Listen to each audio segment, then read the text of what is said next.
Çmimi I parë I festivalit të teatrove midis shkollave nëntëvjeçare të Bashkisë Durrës I shkon shkollës Vëlletri Me shfaqjen teatrale Liza në botën e çuditërave, shkolla nëntëvjeçare e vëllezërit Haradinaj mori çmimin e parë të edicionit të parë të festivalit të teatrove për fëmijë të organizuar nga QKF Durrës, për mësuese Rudina Meman dhe nxënësit e klasës së tretë të angazhuar në këtë shfaqje. Çmimi ishte kurorëzimi më I bukur për përkushtimin e treguar. Çfarë jam emocionuar që fëmijët ja arritën, çka do të thotë që me sakrificë, me dëshirë, me përkushtim çdo gjë mund të arrihet.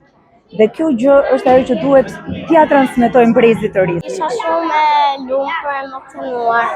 Deri tani besoj ti e kishe parë Lizën ose në libër ose në televizor. E kam parë dhe në libër dhe në televizor. Po tani që interpretove si të duket? Tani më duket sikur jam unë Liza. Ishte bukur të vije këtu dhe të interpretoje përpara bashkëmoshatarëve të tu, por njëkohësisht kishe dhe emocione? Pak emocione I kisha, por unë I kisha mposhur të gjitha. Nuk kisha lënë ndonjërin. Unë në zemrën time kujtohet sikur s'doja dilja, po unë besova veten dhe ja dola.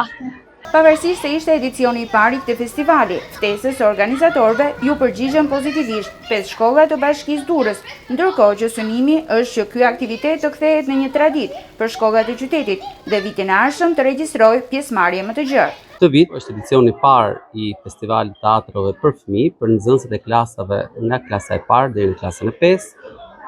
Kryesisht shkollat e kanë marrë të gjithë informacionin. Në edicionin e parë morën pjesë në konkurim 5 shkolla. Shpresojmë që vitin e ardhshëm të kemi akoma edhe më shumë pjesëmarrje të jetë edhe më e gjerë. Shfaqjet ishin tematike për moshat të fëmijëve. Çmimin e dytë të festivalit të teatrove për fëmijë e mori shkolla Abedin Dino.